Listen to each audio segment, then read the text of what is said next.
Madam, What are you doing here?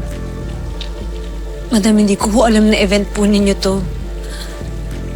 Really? I think you're lying. Nakalimutan mo na ba ang usapan natin?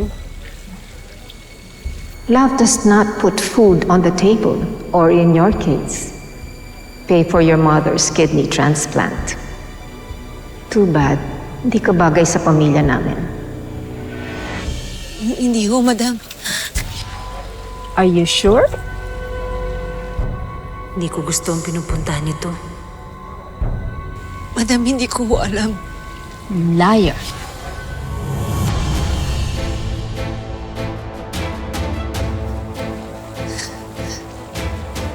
Leticia, Madam,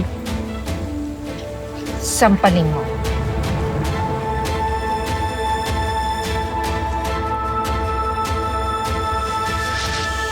ilang sampal, Madam?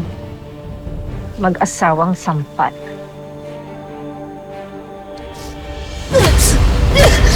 Let me give the other one. Kitang-kita ko na binibisita siya ni Chad sa ospital. Nilalandi na babaeng to ang anak mo.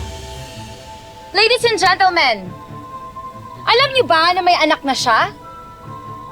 Kaya niya iniwan si Chad noon dahil cheater siya. Takot siyang mabuking. Napakalandi. Kakahiya. Hindi totoo yan.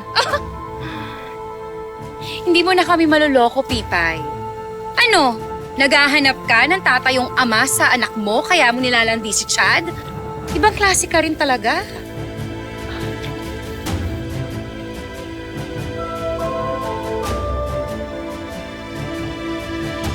Alam mo naman siguro ang kabayaran ng ginawa mo ngayon.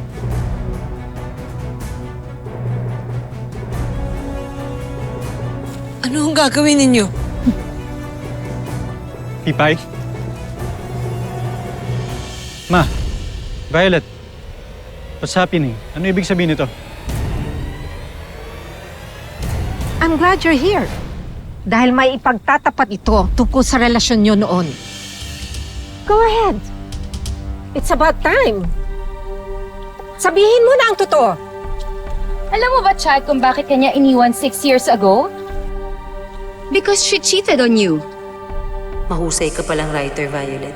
Nagpabuntis lang naman tong magaling mong girlfriend sa ibang lalaki.